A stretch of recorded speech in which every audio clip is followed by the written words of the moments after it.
بسم الله الرحمن الرحيم الحمد لله الذي بنعمته تتم الصالحات الحمد لله الذي هدانا لهذا وما كنا لنهتدي لولا أن هدانا الله والصلاة والسلام على رسول الله وعلى آله وصحبه ومن والاه.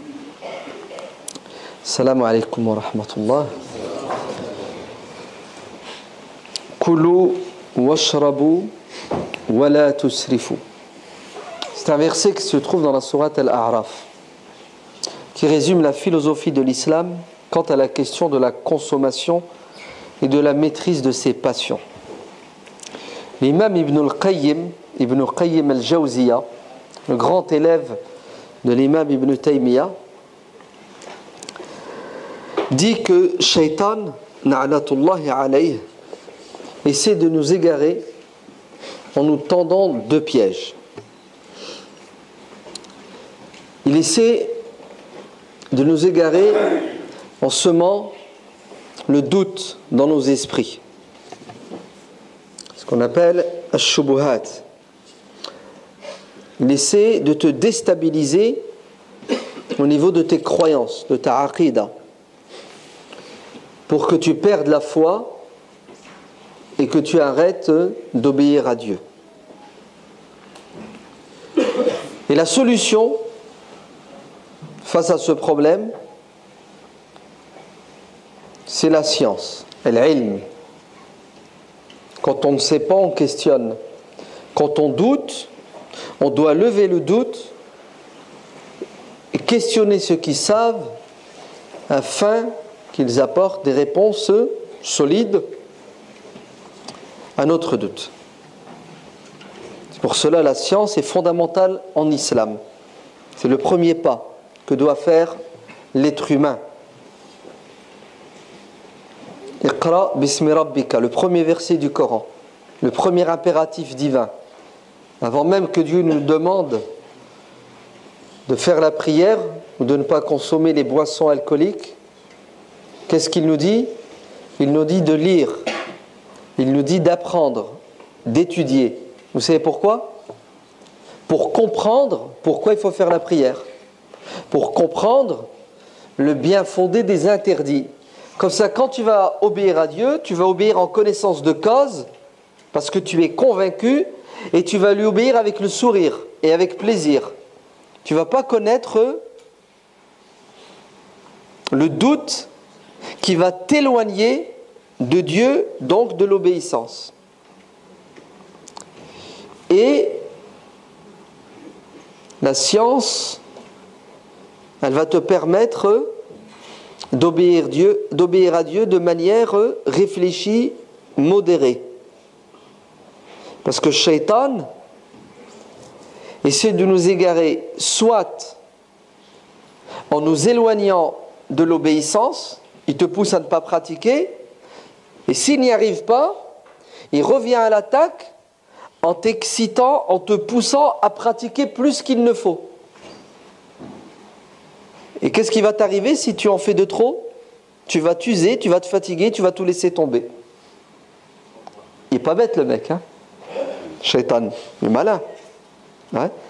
Soit je sème le doute dans ton esprit, si bien que tu n'es pas convaincu, donc tu fais les choses à contre-cœur, tu n'as pas le choix, tes parents te forcent, il y a la pression sociale, n'est-ce pas?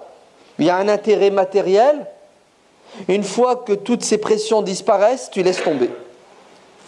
Tu pries en public et quand tu es en privé, tu désobéis à Dieu. Parce que tu n'es pas convaincu. Tu doutes. Tu ne fais pas les choses avec plaisir et avec amour. Et s'il n'arrive pas, parce que tu as la science, il essaie de te pousser à adorer, pas comme Dieu veut, mais comme tu as envie. Et vous savez tous que l'amour aveugle, la haine aveugle. Si tu aimes une chose plus qu'il ne faut, tu deviens esclave de la chose et ça a des effets négatifs sur toi. La religion, si tu la comprends mal et tu l'aimes plus qu'il ne faut, tu sais ce qui va t'arriver? Tu vas mal la pratiquer et elle va devenir un fardeau. Et quand tu portes un poids qui est lourd, tu penses qu'à une chose, c'est t'en débarrasser dès que tu sens le poids de ce fardeau. Pénétrer dans cette religion, c'est-à-dire pratiquer la religion de manière modérée. Car celui qui en fait de trop, celui qui met la barre trop haute, vous savez ce qui va lui arriver? La religion va le plier en quatre. C'est-à-dire, la religion va devenir un fardeau, un poids, et il va la détester, il va la laisser tomber. En bon français, une overdose de religion a le même effet que le manque de religion. Dans les deux cas de figure, tu t'égares. Dans les deux cas de figure, tu t'éloignes de ce qu'on appelle le juste milieu, l'équilibre. Car l'objectif de la religion, vous savez c'est quoi? C'est de faire de toi un être humain équilibré. Et si tu es équilibré, tu vas être épanoui et tu vas vivre en harmonie avec toi-même et avec ton entourage, avec les créatures de Dieu. Vous entendez? al-mizan alla tatraw fi al-mizan. Dieu a créé toute chose selon une loi qui est la loi de l'équilibre. Et quand tu exagères, fala tatraw fi al-mizan. Quand tu fais pencher la balance d'un côté, tu fais plus qu'il ne faut, tu pries plus qu'il ne faut, tu jeûnes plus qu'il ne faut, tu fais des sadaqat plus qu'il ne faut, tu seras automatiquement victime de cette compréhension et pratique de la religion exagérée qui va te pousser à passer d'un état à l'autre, l'opposé. C'est-à-dire, tu es un super pratiquant, tu vas aller carrément de l'autre côté, c'est un élastique qui te tire et tu vas devenir un délinquant. Tu vas tout laisser tomber et tu vas faire le contraire. C'est impressionnant, non? Pour ça, il faut toujours la modération. Al-hanifiyatu as-samha. Le prophète sallallahu alayhi wa sallam dit, l'islam, c'est quoi? C'est une croyance claire, basée sur l'intelligence et la raison, donc le savoir et par conséquence la conviction, mais c'est aussi une religion qui est souple, qui est facile, qui est accessible et qui tient compte de la nature de l'homme qui est en vérité très faible. C'est pour cela, tout doit se faire de manière mesurée, intelligente. Donc, Shaitan, maudit soit-il, dit l'imam Ibn al-Qayyim, il essaie de nous égarer en semant le doute dans nos esprits, si bien que on finit par laisser tomber la pratique après la croyance. Et un musulman, il peut passer du stade de croyant au stade de mécréant. Vous entendez? Du stade de piété au stade d'impiété. Personne n'est à l'abri. D'ailleurs, c'est un des signes de la fin du monde. Tu te réveilles le matin, tu es croyant, tu as fait la prière de Subh, tu as la foi, et le soir avant de dormir, tu t'es transformé en mécréant parce que la journée, tu as vu, tu as fait, tu as entendu, tu as ressenti, tu as pensé à tout ce qui est négatif. En une journée, tu vires. Et l'inverse aussi. Tu peux le soir t'endormir croyant et te réveiller mécréant. Et l'inverse est valable. Deuxième piège du diable. S'il n'arrive pas à t'avoir, au niveau de ta croyance, au niveau de ton équilibre intellectuel, psychologique et spirituel, il revient à l'attaque. Vous savez dans quel domaine? Ash-shahawat. Après les shubuhat, c'est les shahawat. C'est quoi les shahawat? Les envies, les passions. Le doute Ouais, c'est l'ennemi de la raison. C'est l'ennemi de l'intelligence. N'est-ce pas? L'ignorance.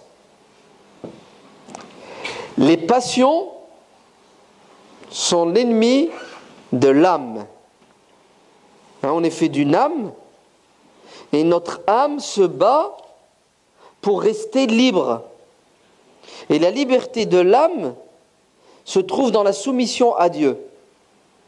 Parce que Dieu n'impose pas à l'âme ce qu'elle ne peut pas supporter. Et Dieu ne demande pas à l'âme de faire quelque chose qui va la détruire, qui va l'empêcher de rester vivante. Alors, Shaitan, alatullahi alayhi, il essaie de quoi? De nous éloigner de l'harmonie, de l'équilibre, de la piété, de la croyance, avec des pièges. Et ils sont nombreux. N'est-ce pas? L'imam al-Ghazali, Hujjatul Islam Abu Hamid al-Ghazali, rahimahullah, qui est mort en l'année 1111 de l'ère chrétienne, l'année 505 de l'ère musulmane, a dit que c'est un fard ayn, une obligation qui incombe à chaque individu. C'est-à-dire, nous tous ici, on doit obligatoirement nous asseoir devant un cheikh, un maître spirituel qui maîtrise une matière qui s'appelle Maka'idu ash-shaytan, les ruses et les pièges du diable. En fait, on doit aller à l'école pour apprendre la stratégie de Shaitan, notre ennemi par excellence. Attends, t'as un ennemi, il veut ta peau. La moindre des choses, c'est que tu cherches à le connaître, oui ou non. C'est logique. Tu cherches à le connaître. Une fois que tu l'as identifié, tu cherches à découvrir sa stratégie. C'est-à-dire comment il va te manger. Ouais, les armes qu'il va utiliser. Pourquoi est-ce que tu dois connaître ton ennemi? Pour l'empêcher de te faire la peau. Ouais. Pour que toi, en contrepartie, tu développes une stratégie de défense, de protection et de contre-attaque. Dieu dit dans le Coran, dans la sourate Al-An'am, وَلِتَسْتَبِينَ sabila al-mujrimin. C'est de ton devoir, de quoi? De pister le diable. De savoir comment il pense et comment il agit. C'est ton devoir. Parce que c'est un criminel. Lui et ses suppôts, ses soldats. Allez. Nous devons connaître notre ennemi. Sinon, il va t'avoir par surprise. Alors, Shaitan essaie de nous avoir avec shubuhat et ash-shahawat, les passions, les envies, les faiblesses. Et ça marche. Ça marche tellement bien que ça a marché avec le premier être humain. Et vous savez où ça a marché? Ça a marché alors que Adam était au paradis. Au paradis, il n'y avait pas de télévision, il n'y avait pas d'internet, il n'y avait pas de mixité. Au paradis, il y avait un arbre qui donnait des fruits que Dieu a interdits. Tout le reste était halal. Allez, 99% du paradis est halal, il y a un fruit qui est haram. Et Shaitan a réussi à piéger Adam alayhi salam. Et comment est-ce qu'il l'a eu? Est-ce que Adam doutait de Dieu? Impossible. Il a parlé avec Dieu, Dieu lui a parlé. Est-ce que Adam doutait du paradis? Maintenant, il était dedans. Il mangeait du paradis. Est-ce que Adam doutait du diable? Ah non, il a discuté avec. Ajib. Adam avait al-yaqin, la certitude. Le problème de Adam n'était pas au niveau rationnel, au niveau intellectuel. Comment Shaitan a eu Adam? Et il l'a eu par les passions. Oui. Il a réussi à l'arnaquer en lui faisant croire que... Tu sais pourquoi Dieu t'a interdit de consommer le fruit de cet arbre? C'est parce que si tu le manges, voilà ce qui va t'arriver. Et Dieu ne veut pas que ça t'arrive. Et moi je te donne un conseil, mange le fruit de cet arbre et tu verras, ça sera le paradis. Mais il est déjà au paradis. Hein. Mais Shaitan, il lui a fait croire qu'il y a mieux. Mange le fruit de cet arbre, tu vas devenir comme un ange. Et tu vas rester éternel, tu ne vas jamais mourir.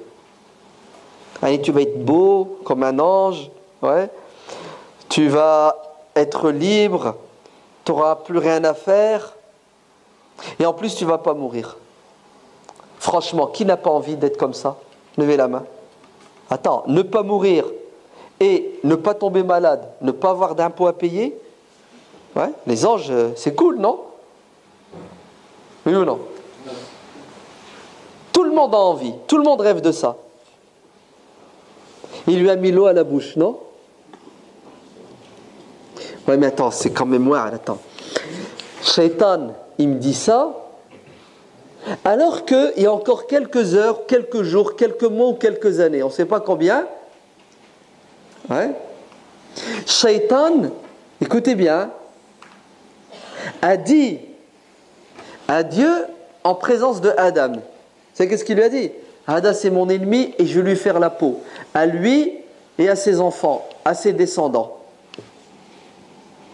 Donc Shaitan, il s'est déjà déclaré ennemi juré. Oui ou non? Le comble, c'est pas ça. C'est que Shaitan a dit, ya Allah, tu sais Adam, lui et ses descendants, je vais me les faire de la manière suivante. Voilà ce que je vais lui dire, voilà ce que je vais lui faire. C'est-à-dire qu'il n'a rien caché, il a mis les cartes sur table. Le comble, c'est que Dieu dit à Adam, tu sais Adam, regarde-le bien là, lui, il a refusé de te saluer. C'est ton ennemi, à toi et à ta descendance. Et moi Dieu, je te donne un conseil. C'est ce que tu fais, ne l'écoute pas, ne le suis pas. Alors il va t'arnaquer. Alors il a été prévenu Adam, oui ou non? Il a vu ou il l'a pas vu? Il a entendu ou il l'a pas entendu? Expliquez-moi alors, comment il a fait pour tomber? L'âne, Shaitan il vient. Vas-y, rentre, tfaddal, viens. Il se met debout ici. Ouais. On va le voir. Ouais. Il sort du monde invisible, il se met en mode humain. Ok? Il parle. On a les preuves que celui. On fait quoi à votre avis? On va le suivre. Il nous laisse sa carte de visite. Venez chez moi demain. Qui va aller le voir, Shaitan? Personne? Vous êtes d'accord? Retenez ce que vous venez de dire. Retenez bien. Shaitan a tout vu. Adam alayhi salam, il a vu, il a entendu, il a été prévenu, il est au courant de la stratégie de qui? De Shaitan. Allah, il le met dans des conditions idéales, tout est halal, sauf cet arbre, et Adam tombe. Vous voulez savoir pourquoi il est tombé? Fanasiya walam najid lahu azma. En plus du travail de Shaitan, qu'il a travaillé au corps, fawaswasa lahu ash-shaytan. Il lui a envoyé des messages subliminaux. Vous entendez? Des messages bien faits. Il lui a fait la pub du tonnerre. Il n'a pas lâché. Tous les jours. Il lui a envoyé des textos, des spams. C'est comme ça que vous dites là, les... Ouais. Sans arrêt. À la fin, Shaitan, qu'est-ce qu'il a fait? Il a réussi à avoir Adam. Pourquoi? Regardez ce que Dieu dit. Nasiya, il a oublié. Ajib. Il a oublié. Et deuxième explication, falam najid lahu azma. Il n'a pas eu assez de quoi? De courage, de volonté, de rage pour résister au plaisir de la tentation. Et boum, il a mangé. Et là, le poteau rose. Et Dieu lui dit, mais je t'ai dit, il ne fallait pas l'écouter. Je t'avais dit. Pourquoi? Combien de fois je t'ai prévenu? Tous les jours, je te répète ça. Je t'ai dit, Hada, laisse-le, sors pas avec. Là, il est dangereux, ce copain-là. Je t'ai dit, ne regarde pas la télé. Ce qui est haram à la télé. Ah, je t'avais dit de ne pas prendre un portable, un abonnement. Pourquoi tu n'écoutes pas ton père quand il te parle? Pourquoi tu n'écoutes pas ta mère? Pourquoi tu n'écoutes pas l'imam quand il monte sur le minbar et puis il te dit fais gaffe? Voilà Shaitan ce qu'il a dit, voilà ce qu'il va te faire. Pourquoi tu n'écoutes pas Dieu? Prenez le Coran, c'est Dieu qui parle, non? Et Dieu, qu'est-ce qu'il nous dit? Il nous dit, regardez Shaitan. Allez, on dirait que l'histoire se répète, non? Allez, ce qui est arrivé à Adam nous arrive. C'est toujours le même Shaitan, c'est toujours la même stratégie.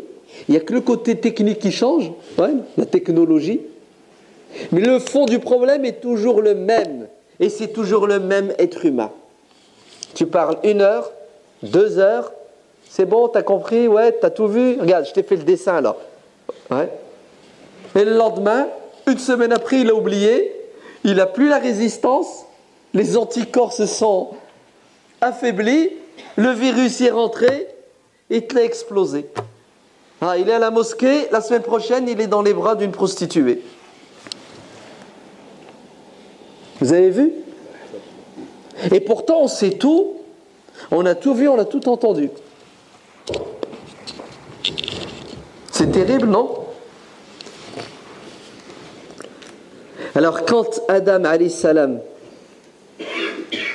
a oublié, Shaitan a fait pression. Vous entendez le terme que je viens d'utiliser? Il a fait pression. Laquelle de pression? Pression physique ou psychologique? Shaitan, il n'y en a rien à cirer de ton genou, hein, de ton œil, de ton oreille. Parce que des musulmans qui croient et qui pensent que Shaitan, ce qui l'intéresse, c'est le corps de l'être humain. Alors il dit, j'ai un Shaitan dans le coude. Tu peux me retirer le Shaitan? Vous connaissez ça, non? Ouais. Il va voir l'imam, cher imam, j'ai un Shaitan là dans l'estomac, là. Ouais, j'arrive pas à manger, je vomis. Mais Shaitan, il n'y en a rien à foutre de ton estomac. Tu sais ce que veut Shaitan? Il veut ton âme. Ouais, l'estomac, ça ne l'intéresse pas. C'est ton âme qu'il veut. La pression du diable, elle est sur quoi? Sur le nefs. Elle n'est pas sur le corps. L'waswasa, ça s'appelle. La pression psychologique. Et maintenant, on a concentré les problèmes et relations avec Shaitan, la possession.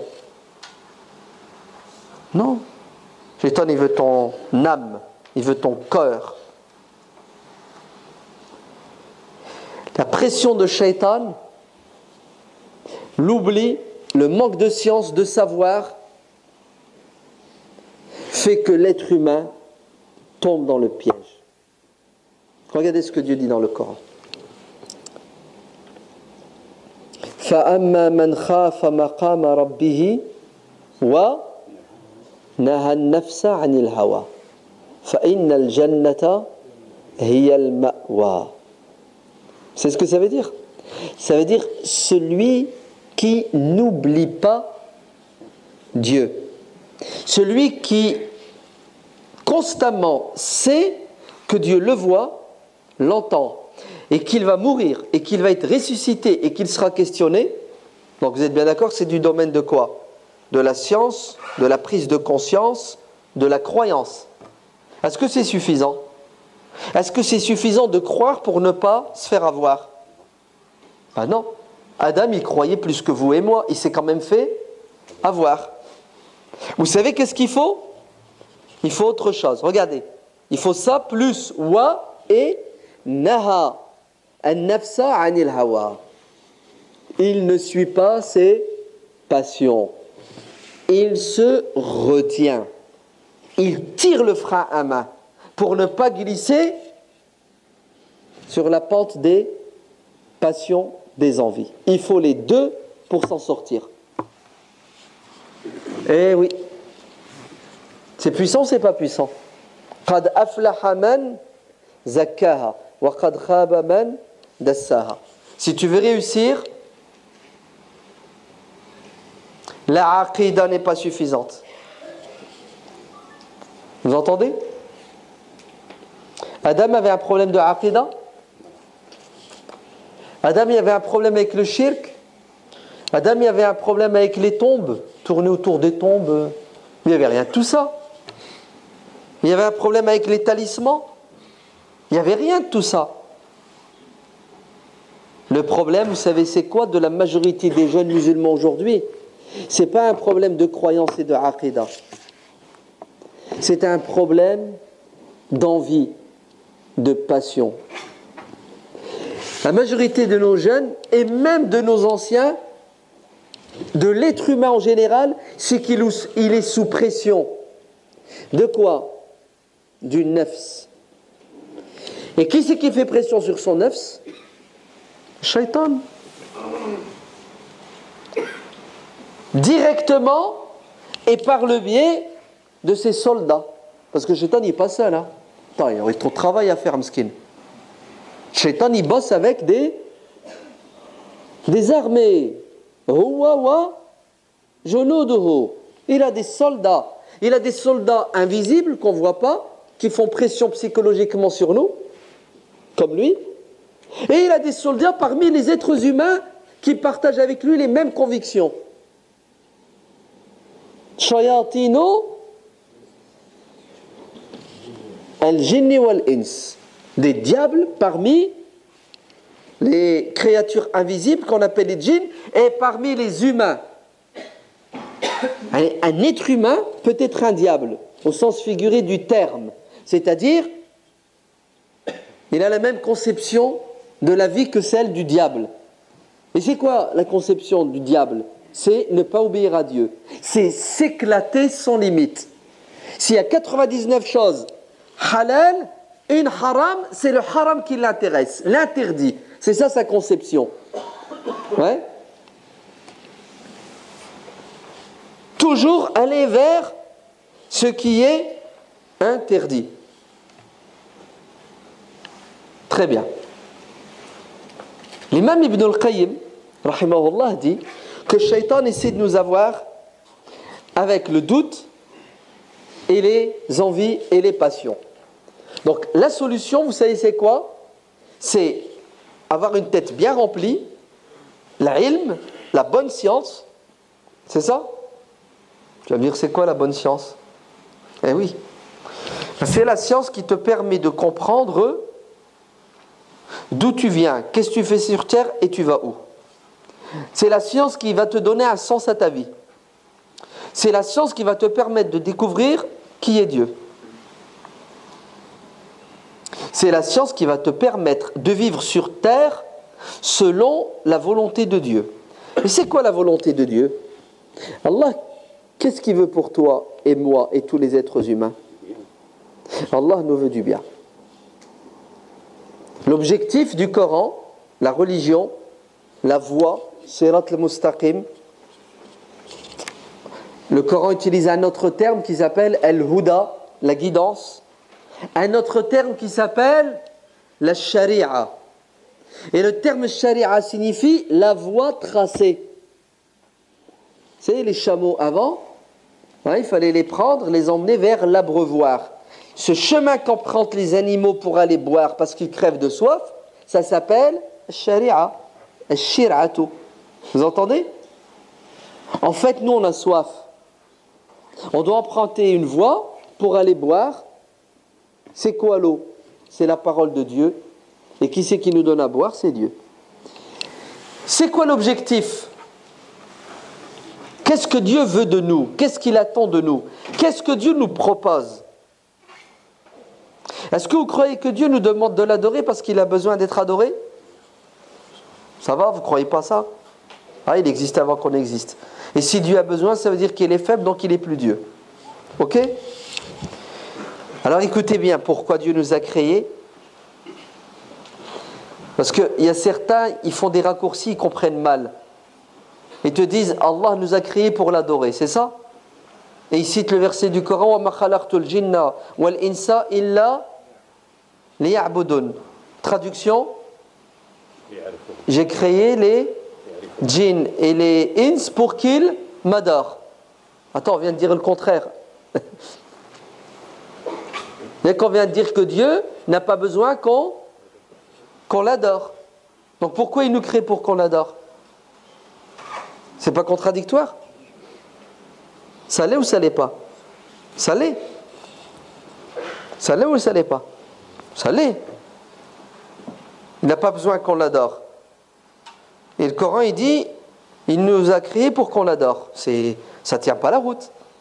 En fait, c'est parce que on comprend mal et on interprète mal le verset. Nous, on croit que l'adoration signifie faire quelque chose dont Dieu a besoin, qui s'appelle la prière, qui s'appelle aider un orphelin. C'est faux. L'adoration ne signifie pas ça uniquement. Pourquoi? Est-ce que vous croyez que Dieu nous demande de faire la prière parce qu'il a besoin de nos prières? Non. Alors pourquoi on fait la prière? Vous avez vu, quand vous n'avez pas la bonne science, vous savez, quand vous ne comprenez pas bien la religion, wallah, c'est le boxon dans votre cerveau et dans votre comportement. T'es pas bien, t'es pas à l'aise. Pourquoi on fait la prière? Lisez le Coran. Wa aqimi salata li zikri. Fais la prière afin que tu n'oublies pas Dieu. Alors, Dieu, il a besoin que tu penses à lui? Pas du tout. Non, t'as rien compris. C'est toi qui as besoin de penser à Dieu. Pourquoi? Regardez. Falamma nasullah ansahum anfusahum. Vous avez vu? Pour comprendre le Coran, il faut avoir tout le Coran dans la tête. Si tu prends qu'un verset, tu essaies de le comprendre tout seul, tu te plantes. Quand ils oublièrent Dieu, donc comment est-ce qu'ils ont oublié Dieu? Ils font plus la prière. Ils ont oublié Dieu. Ils font plus la prière. Ils font pas la prière. Ils oublient Dieu. C'est ça? Résultat, conséquence, ils se sont oubliés eux-mêmes. Ça veut dire quoi, tu t'es oublié toi-même? J'ai oublié de manger. J'ai oublié de prendre mon médicament. J'ai oublié un rendez-vous. J'ai oublié mon portable. Vous avez vu? L'oubli, il a des conséquences négatives sur qui? Sur toi-même. Donc quand tu oublies Dieu, quand tu oublies que Dieu t'a créé et que tu vas retourner vers lui, que tu vas être jugé, qu'il y a le paradis, l'enfer, tu fais quoi? Tu vis en fonction de tes envies ou en fonction de l'oubli. Et on l'a dit tout à l'heure, l'oubli et l'envie sont deux armes de qui? De Shaitan. Et Shaitan, il veut quoi? Est-ce que Shaitan veut que tu n'adores pas Dieu?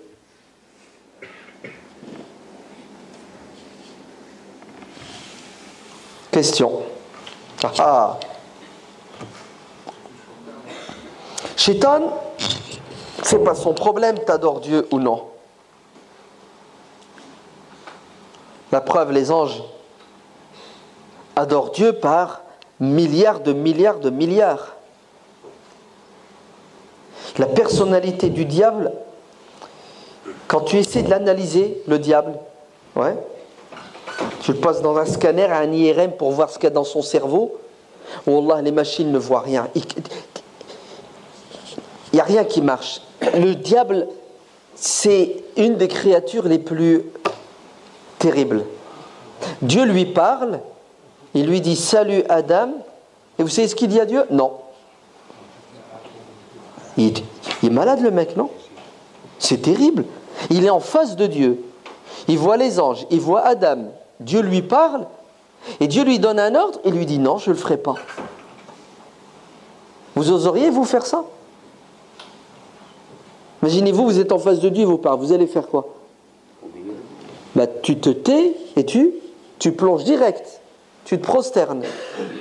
Lui, Shaitan, il est en face de Dieu et il défie Dieu, il dit non. Il est fou ou il n'est pas fou?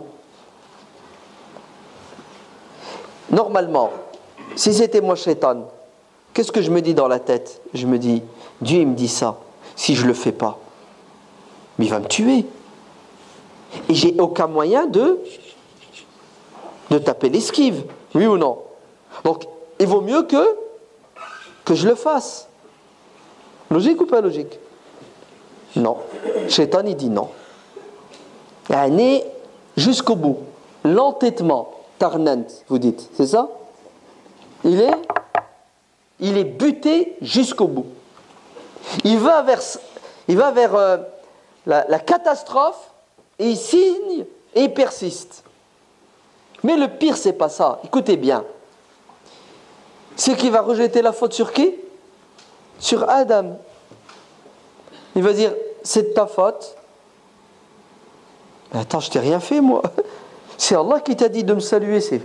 Moi, je t'ai rien demandé, je t'ai rien fait. Vous savez ce que va dire Shaitan? Il va dire à Adam, je vais te faire ta peau. Et toi et tes enfants, toute ta descendance, et les milliards d'êtres humains qui viendront, je vais tous vous faire du mal et je vais tous vous envoyer en enfer avec moi, parce qu'il est hors de question que j'aille tout seul en enfer. Il est malade, ce mec. Il est terrible. Il est méchant, il est jaloux, il est orgueilleux. Vous avez vu que tout ça, ce sont des défauts qui ne sont pas du domaine de l'intelligence, de la raison, mais du domaine de la passion, du nafs. C'est pour ça, Dieu dit dans le Coran, Abba, wastakbara, tara, il a dépassé les limites, il s'entête dans le refus, il est devenu vaniteux, orgueilleux. Faites attention, hein. Tout ça, tout à l'heure, ça va ressortir. Hein. Alors, je ne suis pas en train de parler de Shaitan, je suis en train de parler de qui? De nous. Ouais. Vous avez vu Shaitan comment il est? Nous. Tout à l'heure, Adam, vous avez vu comment il était? Vous avez vu pourquoi il est tombé? Vous avez vu Shaitan comment il est? Vous avez vu? Vous avez entendu? Vous avez compris? Très bien. Allons-y. Voyons maintenant qu'est-ce qui se passe aujourd'hui en l'an 2013. Ça s'est passé il y a des millions d'années sans doute. Adam, Shaitan, le paradis, la tentation, l'oubli, le doute. Ça va? Allez, on va actualiser ça aujourd'hui. Nous, les êtres humains, Shaitan avec ses soldats, c'est ça? La passion, les envies. Écoutez bien, Dieu nous a créés, non pas parce qu'il a besoin de nous. L'adoration de Dieu, vous savez ce que ça veut dire? Ça veut dire, tu vas rester en contact avec Dieu pour que tu n'oublies pas l'objectif et les buts de ta vie. Car si tu te débranches de Dieu, automatiquement tu vas te brancher sur Shaitan. Pourquoi? Parce que si tu oublies Dieu, tu vas suivre tes passions, tes envies.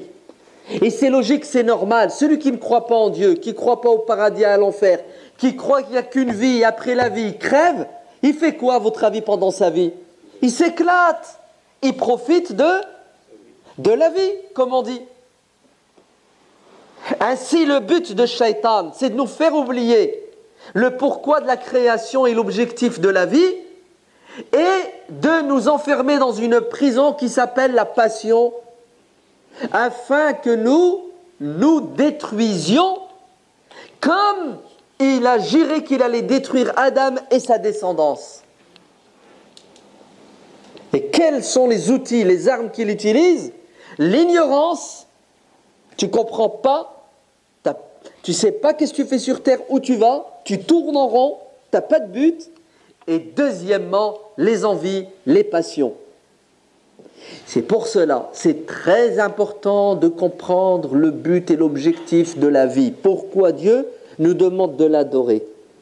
Non pas parce qu'il a besoin d'être adoré, mais parce que nous avons besoin de rester en contact permanent avec Dieu, car celui qui oublie Dieu finit par s'oublier soi-même. Celui qui oublie les actes rituels, la prière, le jeûne, le zikr, le Coran, la contemplation, vous savez qu'est-ce qui va lui arriver? فَخَلَفَ مِنْ بَعْدِهِمْ خَلْفٌ. Qu'est-ce qui leur est arrivé? أَضَاعُوا الصَّلَاةَ وَاتَّبَعُوا الشَّهَوَاتِ فَسَوْفَ يَلْقَوْنَ غَيًّا. La boucle est bouclée.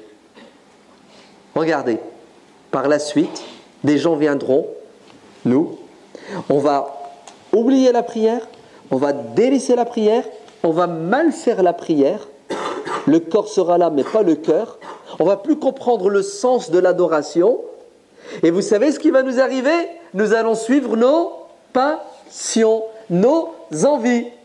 Vous avez vu? Regarde, tu te débranches, hop, automatiquement. Résultat, l'adoration qui a pour objectif de te maintenir en éveil permanent afin que tu saches le pourquoi de ta vie, mène, quand l'adoration tu la laisses tomber, ça mène à quoi? Ça mène à l'esclavage. Tu deviens l'esclave de tes passions, de tes envies.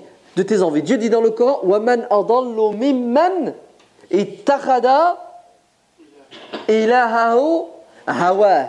Le plus égaré parmi nous, le pire des êtres humains parmi nous, c'est celui qui a pris comme divinité ses passions. C'est celui qui s'adore lui-même. C'est-à-dire, c'est celui qui, sa raison, écoutez bien, ne marche plus, ou sa raison, elle est prisonnière de ses passions. Qui lui dicte son comportement? C'est pas Dieu qui lui veut du bien, mais ce sont ses passions qui le tirent vers le bas. Rayyan. Fasawfa yalqawna rayyan. Dans le sable mouvant, il va s'empêtrer. C'est pour cela l'objectif de l'adoration, c'est quoi? Écoutez bien. Inna salata tanha anil fahsha'i wal munkar. Pourquoi est-ce qu'on doit prier? Pour nous éloigner de tout ce qui est mauvais et dangereux. Mauvais et dangereux pour qui? Pour Dieu? Non, pour toi. Vous avez compris maintenant l'objectif? Pourquoi est-ce que Dieu nous demande de l'adorer? Pour vivre le bonheur sur terre et le bonheur dans l'au-delà. Comment faire pour vivre le bonheur sur terre et dans l'au-delà? Je recommence. Il faut comprendre pourquoi tu existes, le but de la vie, l'objectif de la religion.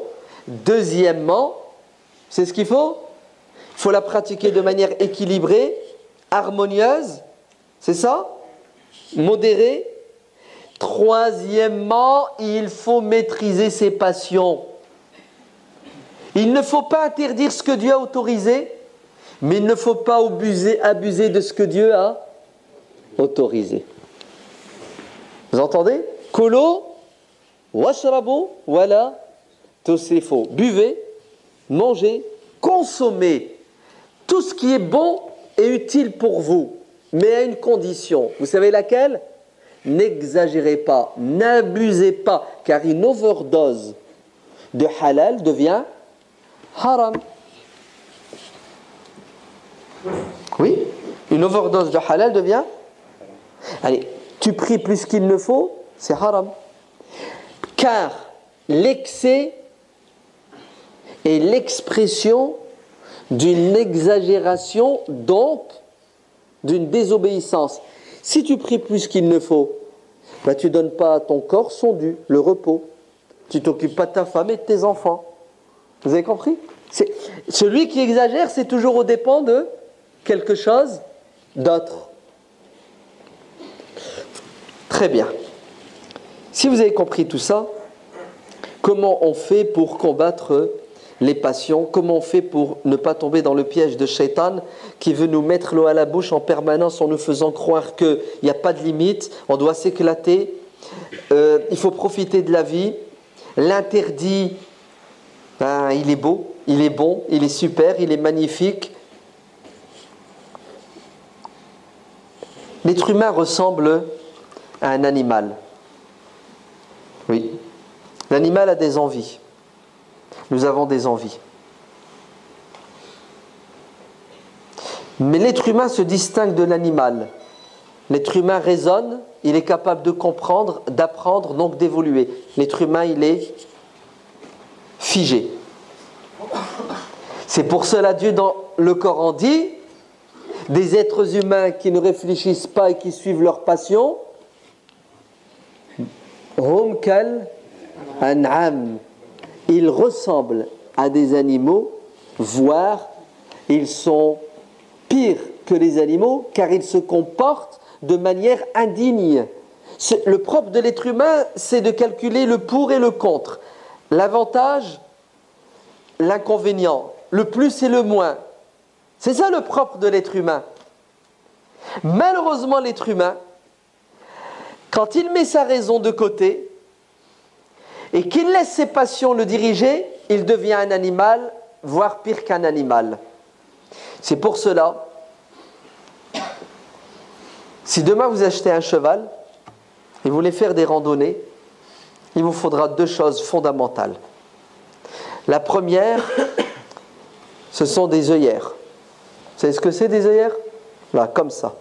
C'est-à-dire, il faut que le champ de vision du cheval soit réduit à la route que tu veux lui faire emprunter. Si jamais il regarde à droite et à gauche, il va être attiré par l'herbe verte. Et il va se détourner de sa mission qui est de te conduire à bon port. Alors on lui met des œillères. Ça va, vous captez? Allah nous a mis des œillères. Il nous a dit, ne regarde pas le haram. Et il me dit aux croyants de quoi? De baisser une partie de leur regard. Pas tous les regards, sinon tu es aveugle. Allah il ne veut pas qu'on soit aveugle. Non, il y a des choses halal que tu peux regarder, il y a des choses haram que tu ne dois jamais regarder, et les choses halal, tu peux les regarder sans exagérer.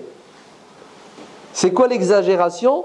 C'est si tu les regardes plus qu'il ne faut, et ça développe en toi une excitation qui va te pousser à une consommation démesurée, et il faut restreindre le champ visuel et la consommation du halal. Ça s'appelle taqyid al-mubah. Parfois il y a des choses qui sont autorisées, mais Dieu réduit la consommation de cette chose autorisée parce que elle va avoir un effet négatif sur toi. La deuxième chose que tu dois mettre à ton cheval, vous savez c'est quoi? C'est dans sa gueule ce qu'on appelle un lijam en français, mais tu sais pas. À quoi? Du fer? Non, c'est pas une muselière. Le mec il crève si tu lui mets une muselière. Il mange plus. Muselière c'est pourtant. C'est bien. Le mort. Ouais, un mort, ça s'appelle. Sainte. Le mort. À quoi il sert le mort? Toi là qui es dessus. Ton cheval, s'il veut aller à droite pour manger de l'herbe, comment tu fais pour l'arrêter? Si tu veux l'arrêter avec tes bras, tu ne l'arrêtes pas, il est 10 fois plus puissant que toi. Par contre, tu lui mets un mort, tu tires un peu, tu lui tires ses lèvres, il a mal, il t'obéit. Pour ça, un gamin de 5 ans, il peut diriger un cheval, parce qu'il s'est donné les moyens. Vous avez compris? Regardez bien. Allah nous dit, baissez votre regard. Et ensuite, vous savez ce qu'il nous dit? Mettez-vous des freins. Quels sont ces freins? Quel est le mort que l'être humain doit se mettre pour éviter d'être tenté, ou plutôt pour freiner la tentation? Parce que tenter, on l'est. Ce qu'il faut, c'est se retenir. C'est quoi ce mort? C'est ce qu'on va voir. Avant de répondre à cette question, un petit truc. Est-ce que le haram, il est beau et il est bon? Non? Si? Bon. Apparemment, il y a des oui, il y a des non. Mais il y a une majorité qui dit rien. Il vaut mieux pas s'aventurer, on ne sait jamais. Hein. Quand on ne sait pas, on ne dit pas de conneries. Ouais. Mais bien sûr que le haram, il est attirant. Du moins, pas tous. Mais le haram, il est attirant. Et le haram, ça va, il y a du bon. Ah, attendez. Ouais. Miss Dunkerque. Elle est belle ou non? Elle est belle ou elle n'est pas belle? Si elle a été choisie Miss Dunkerque, c'est parce qu'elle est belle. Quant au reste, à part si t'es un eunuque, c'est le plaisir des plaisirs, le plaisir sexuel, non? Vérité ou pas vérité? Vérité. Arrêtons de se voiler la face. Très bien. Écoutez maintenant. Dans le haram, il y a du positif. Ne serait-ce que le fait de se faire plaisir et de goûter au plaisir. Bien sûr. Vous voulez la preuve? Dieu dit dans le Coran, Yas'alunaka 'anil khamri wal maysir. Si on te questionne au sujet des boissons, le vin rouge, le champagne, ouais, halal ou haram? Dieu ne répond pas comme ça. Eh oui. Vous avez vu ce qu'il a dit? Haram. C'est pas comme ça que Dieu a répondu.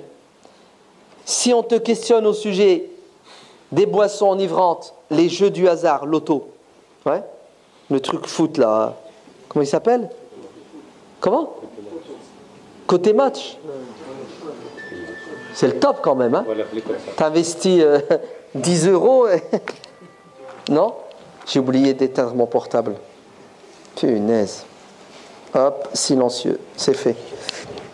Côté match, c'est le top ou c'est pas le top? Tu regardes le match, tu te fais plaisir et en même temps tu gagnes du fric. Regarde la réponse du Coran. C'est pas comme a dit Amé, haram. Regarde comment Dieu répond. Qul, dis-leur. À ceux qui te posent la question, c'est haram?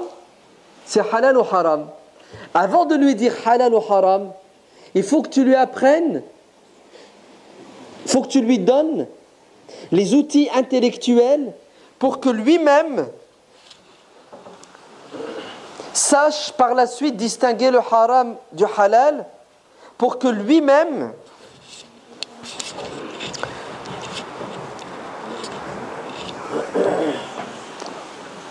fasse l'effort de comprendre pourquoi c'est haram, afin qu'il soit convaincu que c'est haram, et à ce moment-là, il va le laisser tomber. Parce que si tu me dis c'est haram, et j'ai pas compris pourquoi, soit j'ai la foi d'Abu Bakr as-Siddiq, astaghfirullah, je retire ce que j'ai dit, comme si Abu Bakr n'était pas intelligent. C'est faux. Abu Bakr c'était le top de l'intelligence, c'est pas vrai. La foi de je sais pas qui. Bref, soit tu me dis c'est haram, j'ai pas compris et j'obéis sans discuter aveuglement, à mes risques et périls. Ça passe ou ça casse. Le jour où il y a le doute, je change de positionnement et je fais le haram. Ou soit je suis convaincu 2 plus 2 égale 4, mordicus, et là vous savez ce que je fais? Je ne m'approche pas du haram parce que je sais qu'il est dangereux, il est mauvais.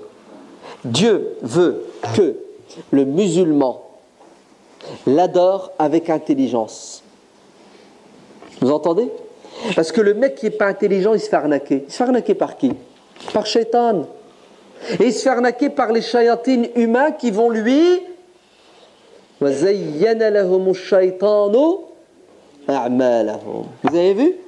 Je vais te mettre en peinture le haram, je vais l'embellir, il va être beau, et tu vas faire quoi? Tu vas mordre à l'hameçon. Par contre, si tu as les lunettes de l'intelligence, tu vas voir derrière la beauté de cette fille, le sida. Attends, elle est belle mais elle a le sida. Tu sais pas qu'elle a le sida, tu fais quoi? Tu plonges. Si tu sais qu'elle a le sida, Miss Monde, Wallah, tu la touches pas. Vrai ou faux?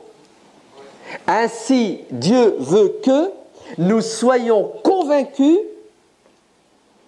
du du bien fondé du haram pour que notre raison nous freine. Si je te dis, viens travailler dans cette usine, 12 heures par jour, et à la fin tu vas gagner 200 €. Tu y vas ou tu y vas pas? Wallah, tu y vas pas. Parce que vite tu as fait le calcul, 12 heures par jour, un mois, 200 €, arnaque. Garde-le ton boulot. Je préfère le RSA. Vrai ou faux? Tu vois, quand tu sais et tu es convaincu, tu plonges ou tu plonges pas? Wallah, tu plonges pas. C'est pour ça, regardez la réponse coranique. L'alcool, halal ou haram? Non, c'est pas ce que Dieu dit. La réponse, c'est pas haram. Parce que si tu prends ton gosse, ta fille, ils ont 10 ans, papa, halal ou haram? Tu lui dis haram? Pourquoi? Attrape ça dans la tronche. Non, c'est payé ça quand on était gosse. Pourquoi le cochon c'est haram? Scott Aliya. Tais-toi, tu dois. Pourquoi tu poses la question? Et toi, tu es frustré. Ouais. Et wallah, je me souviens, certains, ils nous ont donné des réponses. Mais la réponse était pire que le silence. C'est ce qu'on nous a dit quand on était gosse, quand on a daigné nous donner une réponse. C'est haram parce qu'il y a une partie qui est haram et le reste est halal et on ne sait pas c'est laquelle qui est haram. Donc qu'est-ce qu'on fait? On jette tout à la poubelle. Vous avez vu? Vous rigolez, hein? Tellement c'est stupide. Toi, tu arrives à l'école, tu es à la cantine, ton copain dit pourquoi tu ne manges pas de cochon, tu lui sors ça, il fait quoi? Mais il rigole, il dit mais ils sont cons ces musulmans, mais c'est quoi cette religion de tarés? Vous comprenez? Il faut être convaincu, et pour être convaincu, il faut des arguments. Il faut que tu me prouves A plus B que c'est haram pour telle et telle raison, et voilà les conséquences et les dangers. Et là, une fois que j'ai compris, l'exercice de maths, ton équation du 15e degré, je te la résous. Parce que tu m'as donné la théorie, j'ai compris, je peux faire les exercices. Vous pigez? L'alcool, halal ou haram? C'est bon, il n'y en a plus un qui dit haram. Ça va, vous avez compris. Non mais c'est grave parce que si vous me dites haram, je peux vous piéger en vous disant non, c'est halal. C'est halal l'alcool. Et je vais vous prouver qu'il est halal avec le Coran. Vous êtes prêts? فَمَنِ اضْطُرَّ غَيْرَ بَغٍ وَلَا عَدٍ فَلَا إِثْمَ عَلَيْهِ. Le cochon, il est haram. Si tu n'as rien à manger, il devient. L'alcool est haram. Si tu n'as rien à boire, c'est une question de vie ou de mort. Ou si quelqu'un te met un flingue sur la tête, tu bouges, te butes, tu fais quoi? Tu dis bismillah et tu bois. Vrai ou faux? Pourquoi? Parce que le but de la religion, c'est de préserver notre intégrité, notre vie. La religion n'est pas venue pour nous détruire. La religion est venue pour nous protéger. Et si l'alcool qui est haram, va me permettre de sauver ma peau, il devient obligatoire de le boire. C'est puissant ou c'est pas puissant? Vous avez vu que le but justifie. Tiens, c'est bizarre ça. On a toujours dit le contraire. Et qu'on a toujours dit le but ne justifie pas les moyens. Non? En vérité, c'est vrai, hein, le but ne justifie pas les moyens. Mais parfois, le but,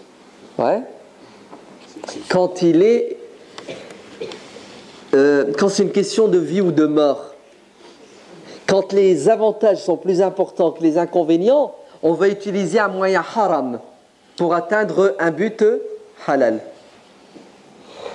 Je répète, parfois on va utiliser un moyen haram pour atteindre un but halal, parce que le but est plus important que le moyen. Le but c'est quoi? C'est de rester en vie. Pour rester en vie, il faut que je mange une côtelette de porc. Je la mange ou je la mange pas?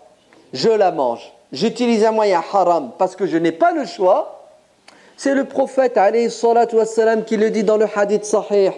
Le mensonge est haram, mais Si tu veux réconcilier deux personnes, il faut que tu mentes. Tu mens ou tu mens pas? Ouais. Ta femme, elle doute de toi. Et tu dois lui mentir pour enlever le doute. Tu mens ou tu mens pas? Tu... Ami va divorcer toutes les semaines. Mais bien sûr que ta femme, elle va te mentir. C'est pourquoi elle va te mentir, ta femme. Parce que si elle ne te ment pas, le fait qu'elle te dise la vérité, ça va avoir des conséquences pires. Il vaut mieux faire un petit péché pour éviter un grand. Vous comprenez? Je vais faire un petit péché pour éviter un grand péché. Je sors dans la rue. Il y a une femme qui tombe par terre. Ouais. Elle est en train de faire un infarctus du myocarde. Je lui fais un massage, oui ou non? Je dois lui faire du bouche à bouche. Je lui fais ou je lui fais pas? Allez, je le fais ou je le fais pas? Ah, c'est haram de toucher une femme. C'est haram. Ah, je peux pas. Ma soeur, wallah, t'es en train de crever, mais je me vois pas en train de te faire du bouche à bouche. Crève. Non mais c'est grave, vous entendez? C'est terrible. La vie d'un être humain est sacrée, et si le haram devient nécessaire pour atteindre l'objectif, tu es obligé, sinon c'est non-assistance à personne en danger.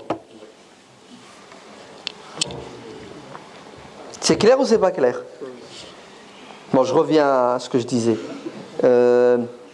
Oui, donc l'alcool, c'est quoi l'alcool? Halal ou haram.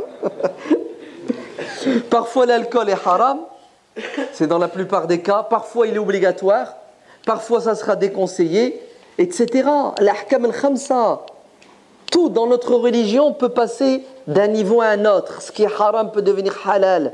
Ce qui est makruh peut devenir mustahab. Ce qui est déconseillé peut devenir recommandé. Et ce qui est autorisé peut être limité, voire peut être interdit.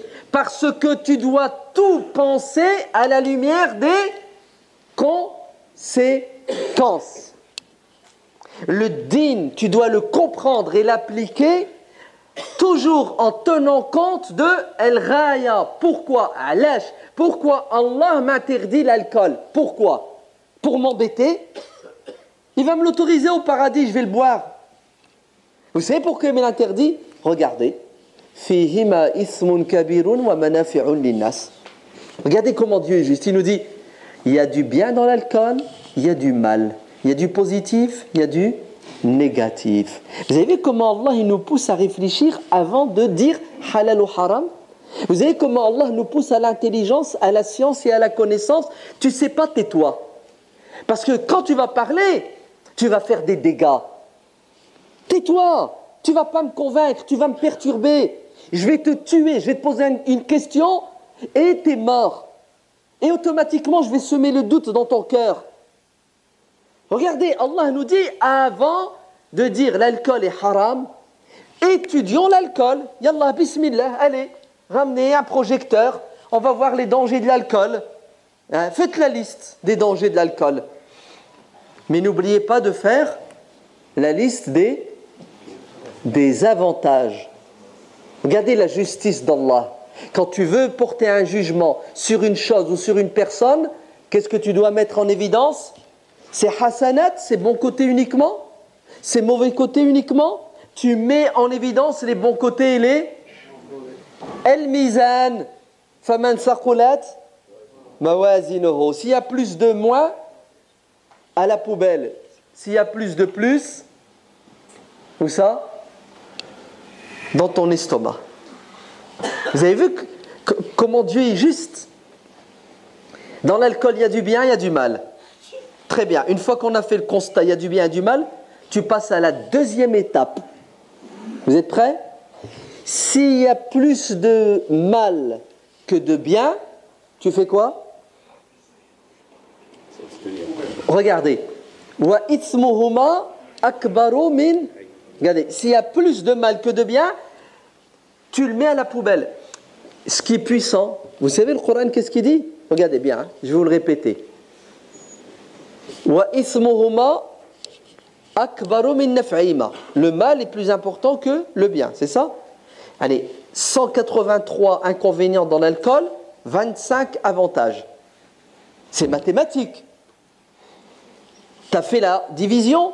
Très bien.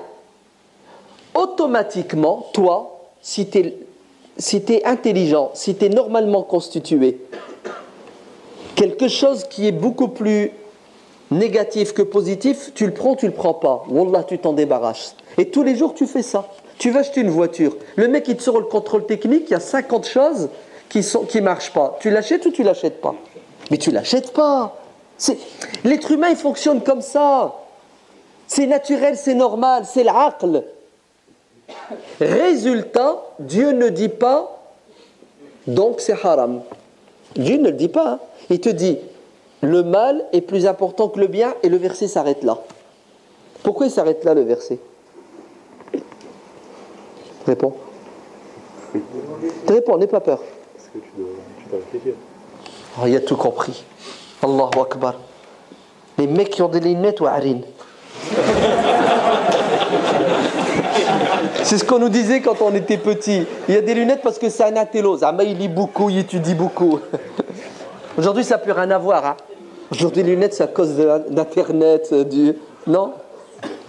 Qu'Allah te donne la vue de l'esprit et du corps. Vous me suivez? Allah ne te dit pas, donc c'est haram. Pourquoi? Parce que toi-même, tout seul, tu vas le dire que c'est haram. Car le but, vous savez c'est quoi? C'est que le haram sorte de ta bouche et non pas de celle de Dieu. Vous avez compris? C'est-à-dire, moi en tant qu'imam, vous savez ce que je dois faire? Je dois vous pousser à réfléchir. Je dois vous pousser et vous donner les outils intellectuels pour que vous-même, à un moment donné de mon discours, vous arriviez à une conclusion que je n'ai pas besoin de faire, mais que vous devez faire, parce que si ça vient de toi que c'est haram, eh ben, ça marche, parce que tu es convaincu. Je ne te l'impose pas. Vous me suivez? Alors attendez, si vous venez de comprendre et vous êtes d'accord à ce que je viens de dire, je vais faire mal. Maintenant, tout ce que je viens de vous dire, c'était que de la théorie. On va passer à la pratique. Vous entendez, hein? Et le haram, il a intérêt de sortir de votre bouche. Hein? Et vous avez intérêt de dire, oui, A plus B égale ceci, cela. Le résultat, vous allez le donner vous-même. Et comme il va venir de vous-même, donc vous serez vous-même convaincu, donc vous-même, vous allez quoi? Vous allez vous éloigner du haram. On est d'accord? Très bien, allons-y. En 2004, à l'Assemblée nationale française, nos députés, vous savez c'est quoi un député? C'est celui qui fait les lois. Et qui les... Non. Il fait les lois, il les... Non. Voilà, mashallah. Il fait une loi et il la défait. C'est-à-dire, les députés votent des lois et le jour où ils pensent que la loi n'est pas bonne, qu'est-ce qu'ils font? Ils la retirent. Ça s'appelle al-nasr, l'abrogation. Hein? On fait une loi et après on peut la défaire. Les députés à l'Assemblée nationale française ont voté une loi. Vous savez laquelle? Accrochez-vous bien. Shaddu fi zarbiya. Interdiction en France de faire des études de neuromarketing. Qu'est-ce que ça veut dire neuromarketing? Vous êtes prêts? On a tous un cerveau, oui ou non? Comment on dit en arabe le cerveau? L'aql. Que veut dire le terme arabe? Aql, aqala, iqal. C'est ce que ça veut dire, une corde. Tu prends une corde, t'attaches avec ton chameau, tu prends une corde, t'attaches avec un bout de fer que tu mets dans la gueule de ton cheval pour le retenir. Allah nous a mis dans le cerveau, dans la boîte crânienne, quelque part là-dedans, là, je ne sais pas où. Mais Allah nous a mis quelque chose qui s'appelle aql. Ouais, pour nous retenir. L'aql est fait pour freiner l'être humain qui lorsqu'il fait bon usage de son aql, il est capable de distinguer le bien du mal, le vrai du faux, le positif du négatif. Et s'il y a plus de négatif, qu'est-ce qu'il fait? Il tire la corde, le aql le tire, le aql lui dit « barre-toi, fais marche arrière, c'est dangereux, il y a anguille sous roche ». Ça va, vous comprenez? Vous avez vu l'aql? Ouais. Mais le problème, c'est que ta ficelle, peut-être qu'elle est, elle est faible. Et tu tires et elle se casse. C'est ça? Ton cerveau, mon fils, mon frère, il y a des médecins spécialistes. Comme il y a un médecin spécialiste du nez, de la gorge, on appelle ça un ORL. Il y a un médecin spécialiste de tes orteils. Comment il s'appelle? Non, l'ortho. C'est bien, il a essayé, Galek. L'ortho. Le médecin spécialiste des pieds s'appelle le podologue. Ouais. Le médecin spécialiste du cœur s'appelle le... Très bien. Il y a des médecins spécialistes du cerveau. Les...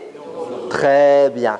Comme le cœur, ils l'ont étudié pour pouvoir le soigner, c'est ça? Pour pouvoir carrément le remplacer. Ouais, je t'enlève ton cœur, je t'en mets un autre. Je t'enlève ton cœur et je te mets quoi? Je te mets une machine à la place qui fait tourner le sang. Vous êtes d'accord? Donc il y a des spécialistes qui depuis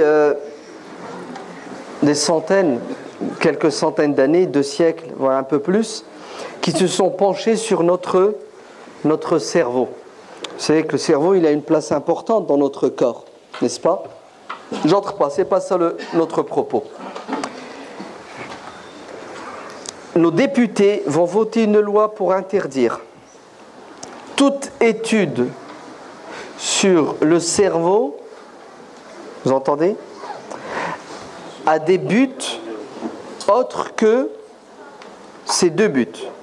On étudie le cerveau pour le soigner s'il tombe malade, ou pour essayer, on intervient sur notre cerveau quand il y a un problème, comment ça s'appelle? C'est quand on tue quelqu'un, on doit faire une autopsie pour des raisons d'enquête criminelle, hein, pour le soigner et pour des raisons d'enquête criminelle.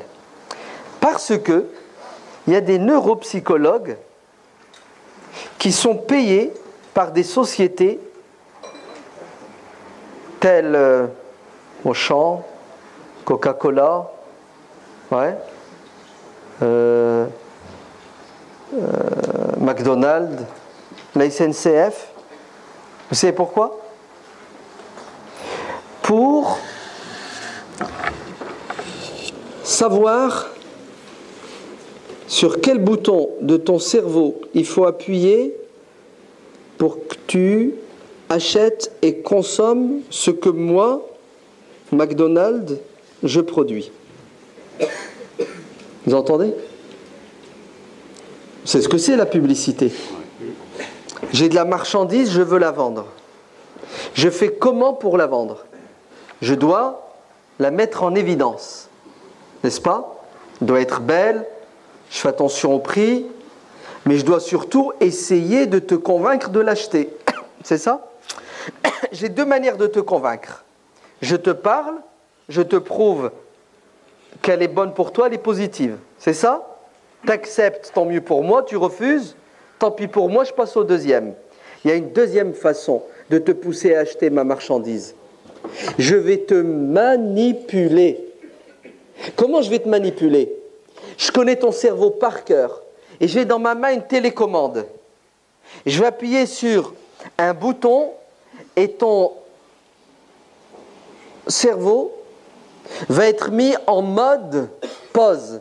Tu ne vas plus réfléchir et je vais te pousser à acheter ce que je veux sans même que tu ne sois conscient que ce que je t'ai vendu, ce n'est ni utile ni bon pour toi, voire c'est mauvais et dangereux pour toi. Et tu n'as vu que du feu. En fait, vous savez ce que je vais faire? Je vais te droguer. Je vais t'anesthésier. T'es malade? Moi, je veux te couper la jambe. Tu sais ce que je fais? Anesthésie générale et je coupe ta jambe, tu sens rien. Tu te réveilles, tu as perdu une jambe. Tu n'as pas d'argent, tu n'as pas besoin de mon jean que je veux vendre. Tu sais ce que je vais faire? Oui? Hassan, il y a une Clio grise qui est en train de gêner un voisin. Et comme on fait des IALN souvent, celui qui a une Clio grise. Clio grise, déplacez-la, elle gêne le voisin. Qui sort. Ouais? Clio grise, Allah yabarak fikum. Voilà, ça, on est obligé d'arrêter le. Oui, il n'y a pas de problème. Ils vont la déplacer. Parce que le frère, il va. Anesthésie générale pour t'enlever une jambe. Je vais anesthésier ta capacité de réfléchir, de peser le pour et le contre, de distinguer le bien du mal. Ouais, je vais t'anesthésier ton cerveau. C'est possible ou c'est pas possible? C'est tellement possible que nos députés ont voté une loi pour interdire toute étude sur le cerveau à des buts mercantiles. Ça s'appelle neuromarketing. Marketing veut dire business, neuro, ton cerveau, je le manipule. Oui? Encore un partenaire 63 qui est garé à l'intérieur. Partenaire matricule 63. 63 qui gêne. Il y a un frère qui peut vraiment plus bouger. Partenaire immatriculé 63, déplacez-le. Il n'y a personne qui a un partenaire ici de 63? C'est peut-être une femme, hein? D'accord. Ouais. Non, mais. Ouais. D'accord. Donc, nos députés ont compris et ils ont découvert que le neuromarketing, c'est de la manipulation. Vous entendez? Donc, c'est interdit par la loi de manipuler quelqu'un. Un gourou, j'ai une secte, je suis le gourou, je vous manipule. La loi l'interdit. Je suis McDonald's. Ouais. Je veux que tu manges ma cochonnerie, ma pourriture. Non, laissez McDonald's. Je suis Coca-Cola. Ah, ça fait mal. Aïe, aïe, aïe, aïe. Ah, l'arbre. Il a touché à l'arbre. Celui qu'il ne fallait pas. Je suis Coca. Comment je vais faire pour que des milliards d'êtres humains boivent un poison qui s'appelle Coca? Et Allah, bismillah, ramenez le projecteur. Les côtés positifs du Coca, les côtés négatifs sur la santé, sur le porte-monnaie. Ça va? Vous commencez maintenant à faire des relations avec tout ce que j'ai dit pendant 1 heure. Yas'alunaka an Coca-Cola. Qul. Fais attention. On te questionne sur Coca-Cola. Dis, il y a du bien, il y en a, il m'a dit, ah non, ne me dis pas Coca, c'est haram. Je dis, Alash. Il me dit, t'es fou, quand j'ai fini de manger, si je bois pas un verre, je peux pas digérer. Le Coca, il me fait digestion. Eh ben, il n'est même pas conscient. C'est ce que ça veut dire. C'est-à-dire qu'il a bu de l'acide. Qu'est-ce qui fait que ça digère dans ton estomac? C'est l'acide. Allah nous a mis de l'acide dans l'estomac. Et l'acide le plus puissant, pH 1. Vous entendez? Le mec râlé que ça me fait digérer. Bah, c'est la preuve qu'il est dangereux, ton Coca. Vous vous rendez compte? Regardez. Il y a plus d'avantages que d'inconvénients. Et le mec, il n'arrive pas à quoi? À résister devant une bouteille de Coca. Pourquoi? Parce que El Waswas, la publicité. Ça va, vous pigez? El Waswas, les soldats de Shaitan, neuromarketing, publicité, et tu vas le boire alors que le médecin t'a dit attention, lui c'est ton ennemi, l'écoute pas, il veut ta peau, il va te faire croire que ce qu'il te vend c'est bon pour toi. Mais en vérité, moi le médecin, je te donne un conseil, bouffe pas cette saloperie. Oh non, je peux pas, non, c'est trop fort. Non, wallah, les gens aujourd'hui ne sont même plus capables de penser. Ils ne se posent même pas la question, c'est bon, c'est pas bon. À cause de quoi? À cause de la manipulation. Achetez un livre, lisez-le. Iqra bismi rabbika. Vous avez compris? Il s'appelle TV Lobotomie. Bon, vous n'allez pas l'acheter, vous n'allez pas lire, c'est pas grave.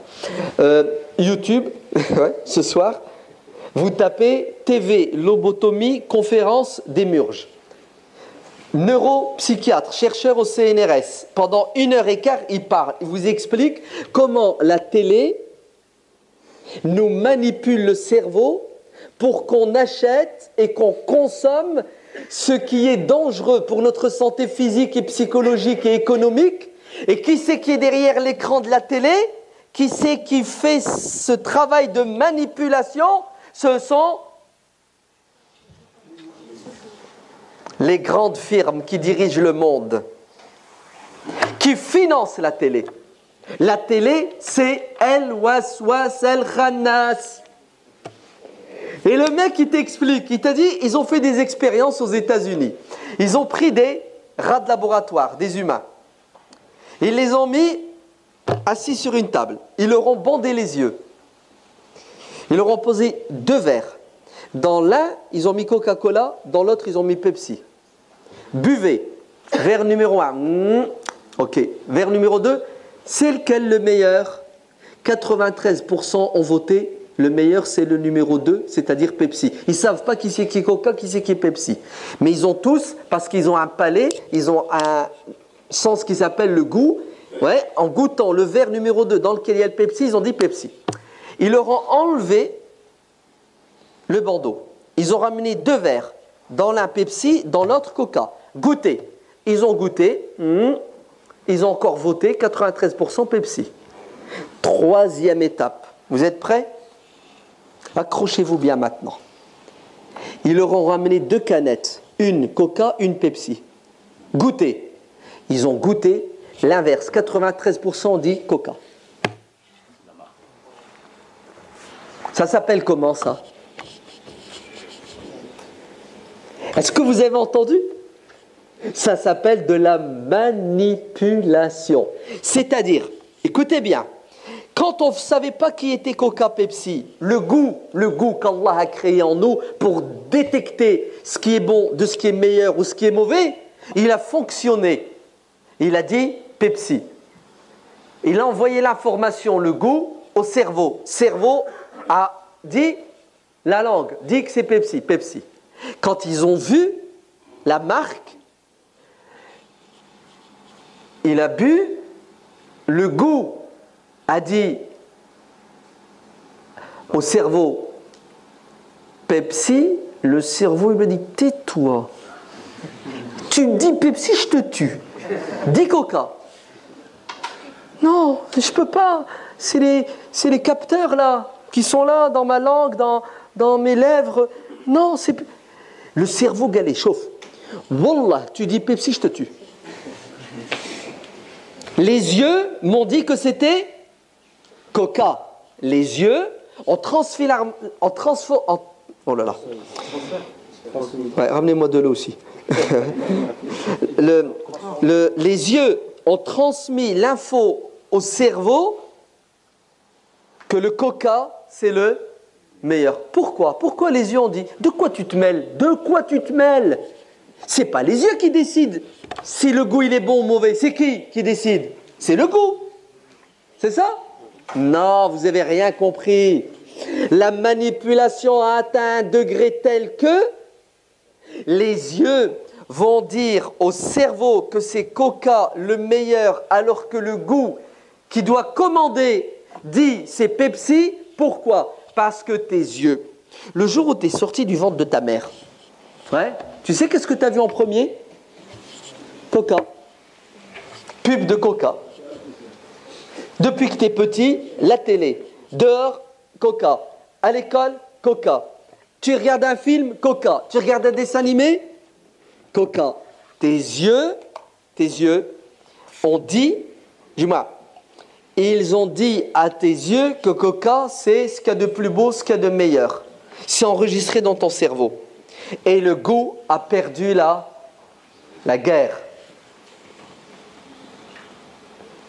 Il est puissant ou il n'est pas puissant, l'expérience? Elle est puissante ou non? Elle est terrible ou elle n'est pas terrible? فوسوس لهما الشيطان. Les shayatines, ils créent des produits qui servent à rien, qui sont dangereux pour la santé. Ils te les mettent dans un papier cadeau qui s'appelle Zukhruful Qawli Ghurura. Tout est dans le Coran. C'est parce qu'on ne sait pas le lire. Avec les yeux du 21e siècle et l'intelligence du 21e siècle. Tout est dans le Coran. Ils prennent le haram, ils prennent ce qui est dangereux, ils prennent ce qui ne sert à rien, ils te le mettent dans un papier cadeau, ton cerveau, ils te l'ont retourné avec la pub, avec des choses que tu entends, bourrage de crâne, depuis la naissance, messages subliminaux, c'est ça? Et à la fin, tu sais ce que tu fais? Tu mords à l'hameçon et tu n'es même pas conscient que tu t'es fait arnaquer. Tu ne le sais pas. Pour toi, c'est normal. Regardez. Vous avez vu? Le mois de décembre arrive, la consommation, elle fait quoi? Elle augmente. Alech, mon estomac au mois de décembre, il ne ragrandit pas vous comprenez? Mon estomac, c'est toujours le même. Pourquoi au mois de décembre, j'achète 2 fois plus? Pourquoi au mois de décembre, mon budget de consommation, la bouffe, les vêtements, pourquoi il est multiplié par 2? Alech, pourquoi? Vous savez pourquoi? Parce que je t'ai préparé, moi, pour que tu dépenses au mois de décembre 2 fois plus que ce que tu dépensais avant. Et ce que tu vas dépenser, la dépense numéro 2, elle ne sert à rien, elle n'est pas nécessaire. C'est ça? Et l'objectif, vous savez, c'est quoi? C'est de te piquer ton argent. Tout simplement. Je t'ai volé ton fric. La différence entre l'arabe du coin qui vole le sac de la grand-mère ou qui te vole ton portable. Tu sais l'arabe là, le voleur. Non, c'est plus les arabes les voleurs maintenant, c'est les roms, c'est ça? Vous savez c'est quoi la différence? C'est que l'arabe il fait du sale boulot. Il va venir, il va te mettre un fauchage, il va t'arracher ton portable. Ouais? Et toi tu vas le voir, tu fais quoi? Tu cours derrière, tu l'attrapes. Ouais? Les caméras dans la rue, ils vont le filmer. Vous avez vu? Il a voulu te piquer quoi? 200 €. Regardez maintenant. McDonald's, Auchan, Carrefour, Nike, Reebok, Adidas. Regardez comment ils font eux. Eux, ils te font du travail. Pas d'arabe. Du travail de pro. Ils vont te prendre ton argent sans que tu ne le remarques. Mieux, ils ont atteint un niveau de perfection dans l'arnaque, ils n'ont même pas besoin de te prendre ton argent. C'est toi qui viens qui leur donne. Mieux, tu viens, tu donnes ton fric et tu leur dis merci avec un grand sourire. Et tu es content. Tu t'imagines? Je te pique ton portable et tu te retournes, tu me dis merci. C'est pas de la... Il n'y a qu'un fou pour faire ça, non? Mieux, tu sais qu'est-ce qu'ils arrivent à faire? Ils arrivent à te pousser à leur donner de l'argent que tu n'as même pas. Tu n'as pas d'argent. Tu rentres dans les grandes surfaces, tu n'as rien, ton compte en banque, 0. Tu sais ce qu'ils vont faire? Tu vas acheter ce qu'ils veulent, dont tu n'as pas besoin, qui est peut-être dangereux pour ta santé, et ils vont te dire, t'inquiète, tu n'as pas d'argent, moi j'ai de l'argent pour toi, je te fais un prêt. Un prêt avec quoi? Avec intérêt. Mieux, tu sais ce que je te fais? Je te fais des agios, découverts. Allô monsieur, vous voulez un découvert? Je vous fais un découvert de 1000 €. Allahu Akbar. Et tout le monde est dans le découvert, et tout le monde paie des agios, riba, c'est ça? Regardez la totale. Il te dit, c'est rien, paie-moi en différé, en 4 fois. Et les gens achètent et consomment, alors qu'ils n'ont pas besoin, alors que la consommation, elle est néfaste pour leur corps et pour leur esprit. Pire, tu deviens mon esclave, parce que tu me dois de l'argent. Et si tu ne me donnes pas l'argent, je te prends tout ce que tu as. Je te prends ta maison. Et si je te prends ta maison, tu divorces de ta femme. Waouh! C'est pas possible! Wallah que c'est ce qui se passe. Et les gens, ils en sont même pas conscients. Vous tapez ce soir sur YouTube, vous tapez neuromarketing cash investigation. Allah yabarak fikoum. S'il vous plaît, regardez-moi cette émission. Cash investigation neuromarketing, 1h15. Et vous allez voir l'arnaque du siècle. Comment les grandes sociétés manipulent la planète entière pour consommer le haram, pour consommer le déconseillé, pour consommer l'inutile. Qu'est-ce qu'il a fait, Pavlov? Il leur ramène à manger et en même temps qu'il leur donne à manger, il fait sonner la cloche. Et il leur fait ça sans arrêt. Et un jour, Pavlov leur donne à manger, en même temps il fait sonner la cloche. Et qu'est-ce qu'il remarque? Il remarque quand il fait sonner la cloche, les chiens ils courent dans tous les sens et ils bavent parce qu'ils savent que quand la cloche sonne, ça veut dire ils vont très bien. Il leur donne à manger, bien comme il faut, ils ont le ventre plein. Il est revenu 5 minutes après, il a fait sonner la cloche. Vous savez qu'est-ce qu'ils ont fait les chiens? Ils sont mis debout, ils couraient dans tous les sens et ils bavaient, alors qu'ils n'avaient pas faim. Ils viennent de manger. Elle est belle l'arnaque ou elle n'est pas belle? Vous savez ce que ça veut dire? Il les a conditionnés. Cloche égale manger. Cloche égale j'ai faim, je mange. Mais tu viens de manger, t'as pas faim. Oui, mais la cloche. Mais espèce de rigolo, réveille-toi. Ton ventre est plein. Ben non, la cloche. Vous comprenez ou vous comprenez pas? Non, vous comprenez pas. Regardez. Je vais vous la faire à l'envers maintenant. Vous êtes prêts? Vous êtes prêts? Et t'as vu la pub? De acheter le 3e gratuit. Mais espèce de rigolo, va, t'as 15 jeans. Non, de acheter le 3e gratuit. Mais t'as 30 jeans. Non, t'as vu? 50% de réduction. Et le mec il bave et il court. Et il achète. Elle est belle ou elle n'est pas belle?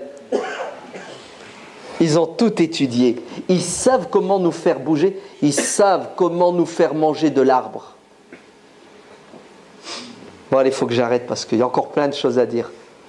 Mais vous allez regarder, hein. Cache investigation neuromarketing. Ouais. C'est quoi la solution? Vous êtes prêts? La solution, elle est dans un verset du Coran, Surat Taha. Il y a Omar ibn al-Khattab, radiyallahu anhu. Je commence par Omar ibn al-Khattab. Un jour, Omar ibn al-Khattab croise un compagnon, Jabir ibn Abdillah. Il a un sachet de plastique. Omar lui dit, t'as quoi dans ton sachet? Il a dit, j'étais à la maison, j'ai eu une envie. J'ai eu l'envie d'un bon steak. Je suis parti chez mon boucher, j'ai acheté mon steak. Ça va? Ça va? Hein?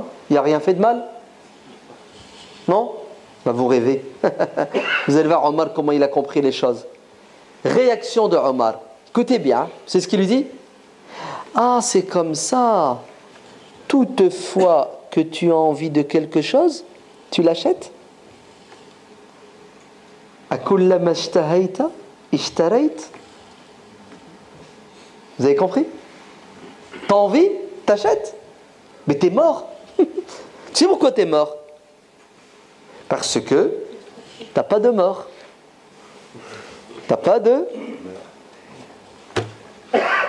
Deuxièmement, c'est bon, t'as un talon d'Achille. T'as envie, t'achètes? Ben, je vais te créer des envies.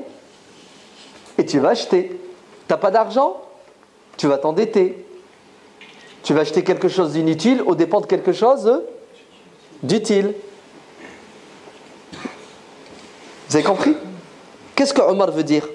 Omar veut dire attention, attention. Vous avez intérêt de retenir vos envies. Car si vous ne savez pas vous retenir, vous êtes mort. Vous allez devenir esclave de celui qui possède. Et celui qui possède, il va développer une stratégie force de vente pour te forcer à acheter. Il est puissant, Omar, ou il n'est pas puissant? Qu'est-ce que Dieu dit dans la sourate Taha? وَلَا تَمُدَّنَّ عَيْنَاكَ إِلَى مَا مَتَّعْنَا بِهِ أَزْوَاجًا مِّنْهُمْ زَهْرَةَ الْحَيَاةِ الدُّنْيَا. Pourquoi? لِنَفْتِنَهُمْ فِيهِ. Mais réfléchissez. وَرِزْقُ رَبِّكَ خَيْرٌ وَأَبْقَى.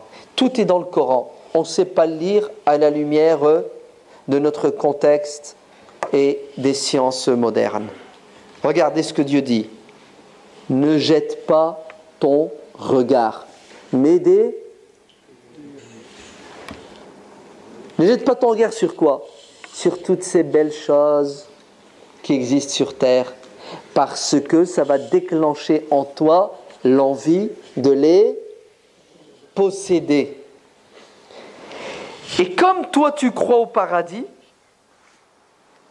tu sais que sur terre, il y a des sacrifices à faire et il y a des priorités. Le haram, tu t'en approches pas, il y a plus d'inconvénients que d'avantages, c'est ça?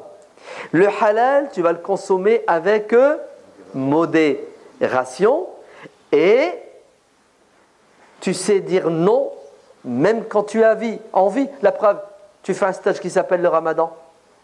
Tu as des envies pendant le ramadan. Tu fais quoi? Tu te retiens. Pourquoi tu te retiens?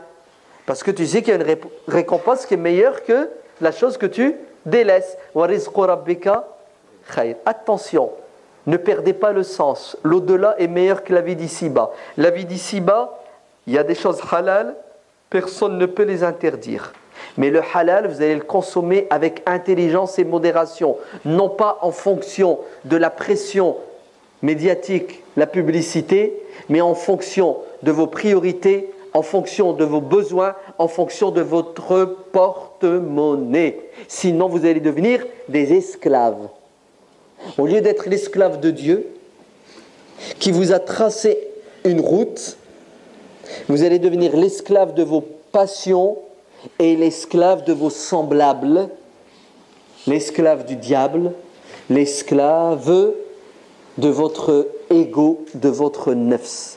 Et là, vous êtes mort, car vous allez oublier le pourquoi de la création et le sens de la vie, et vous allez vous faire manger en mangeant n'importe quoi. Vous avez compris? Bon, je vais quand même m'arrêter, parce que il faut bien qu'on passe au débat. Vous savez qu'on est en démocratie. Le pouvoir appartient au peuple. Vous êtes libre de dire ce que vous voulez, ce que vous pensez. Si vous avez des remarques, des critiques ou des questions, allez-y. Si vous n'avez rien à dire, tant mieux. Comme ça, je me barre.